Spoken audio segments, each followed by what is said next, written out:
So if this works and we do the build out, that is inflationary too. And we will have inflation of 9 to 15% for 5 years, but it will be accompanied by near record growth.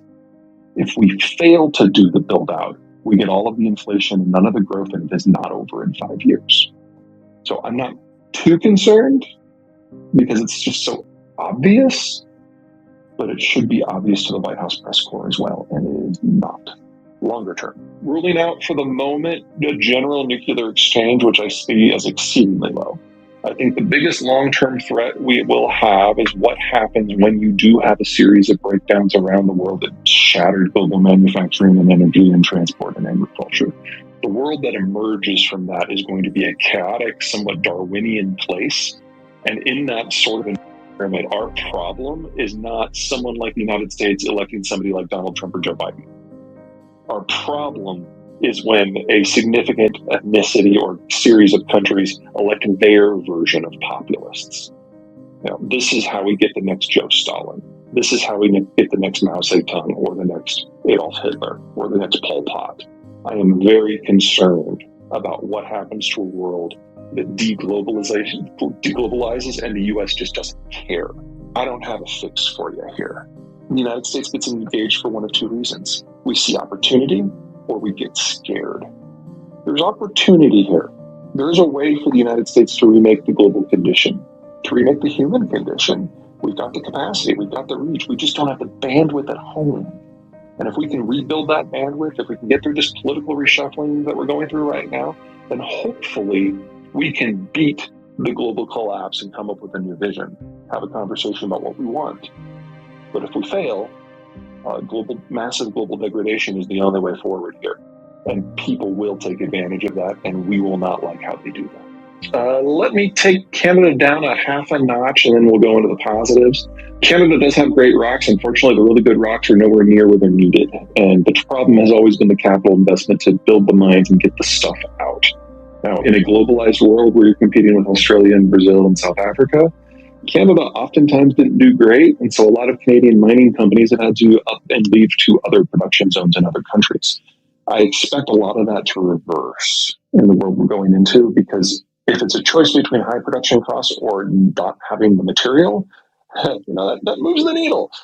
So Canada is going to be able to take advantage of a lot of the technological advances we've seen in the mining space over the last 30 years, in many cases for the first time. And the only restriction on Canadian output will be the restrictions that the Canadians decide themselves. So you get to have that conversation with your provincial and your federal governments. Have fun with that. I'm sure it's going to be a hoot because we all know how difficult that can be no matter where you are. Now, I am not a CFA. I don't want to tell you what you should do with your portfolio, but things I see that are just slam dunks. If the demand for the product is demographically driven, well, the United States has the world's slowest aging demography, and Mexico is the healthiest demography of the advanced industrial world. So in North America, you've got a solid consumption base that will continue to grow even without inward immigration, which I think will increase once we get past through this phase where we hate everybody. In terms of commodities, we know that most Russian oil is going to fall off the market. The stuff that goes to Europe comes from Western Siberia, and it's produced in the permafrost. And the second that is shut down, the wells start to crack and you don't reopen them. The stuff in Eastern Siberia wasn't done by the Russians. It was done by Western companies who are no longer there. So that stuff's going to zero. Whether or not that happens in 3 months or 6 months or 3 years, I don't know. We've never had to deal with this before. A lot of the oil production that is in places like the Middle East is not what we would call stable, especially with the United States no longer part of the conversation. So to think that you could have access to oil, and if you have the ability to bring it to market, that seems to kind of be a slam dunk from my point of view. The trick, of course, is getting it to market. If you want to do it in the lowest carbon intensive way, I realize that this is like heresy to some Canadians and some Americans, especially the Green Movement, but the best way to do that is to pipe it to Texas where the refineries already exist. So you don't have to build any more industrial plant than you already have to do. I would like to think that that conversation is going to be reopened in the next year when it becomes apparent just how bad the global shortage is going to be. But ultimately, I think the economic sector, especially in Canada, that is going to expand the most explosively and sustainably is going to be agriculture. If you remove former Soviet potash from the market, all that is left is Canada. And Canada has enough to supply the United States, but not a lot else. And we are going to have chronic, crippling potash and phosphate shortages in Australia, in Africa, in Brazil, and in South Asia. And that is going to have a horrific impact on our ability to grow staples. The crop that is likely to suffer the most in terms of overall output is wheat. Two things going on there. Number one, a lot comes from the former Soviet world. That's going to go away. And then second, wheat's a weed. We only grow it where we can't grow anything else. And in a world where deglobalization becomes more and more entrenched by the month, that means countries are going to have to start growing wheat not on their marginal land, but on their better land in order to feed their own populations. That doesn't just mean a collapse of global agricultural trade at volume and into the diversity we become used to. It means that we're going to have massive wheat shortages because a lot of that wheat right now isn't just grown in marginal zones. It's grown in marginal zones that can only be brought into cultivation with industrial level technologies and inputs. And if that goes away, you're looking at catastrophic reductions out of production everywhere in the world except the United States and Canada. And so wheat goes from being very, very boring to being the sexiest marketplace out there. I think the general thesis is unfortunately very sound. The United States, we adventure into the world when we see opportunity or when we feel fear. And it's kind of a crapshoot as to which it is. So Spanish-American War was opportunity. World War I, War II, that was fear. Cold War, that was fear. The 19th expansion was opportunity. We're probably in a period now where we're kind of on the knife edge and go either direction. So I don't know what it would be, but if there is a threat, that is absolutely one of the dominant ways where the United States does decide to re-engage. And because the U.S. economy is held locally, but the U.S. military is the most powerful and has the most reach, how we re-engage, how we react to that fear drives global developments for at least a generation.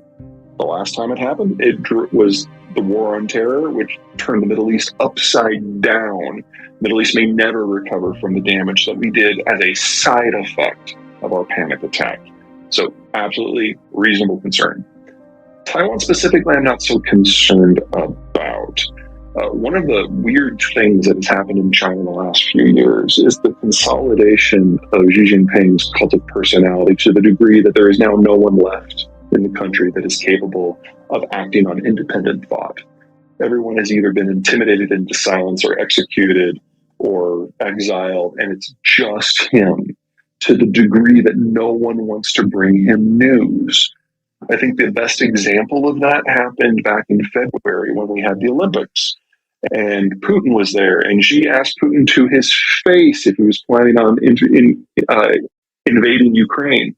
And Putin just said flat out, no, of course not. And people in Xi's entourage from the intelligence committee just bit their tongues because they knew it was a lie, but they didn't dare tell their boss because they didn't know how he would react because he killed so many of his messengers, they didn't want to be the next one.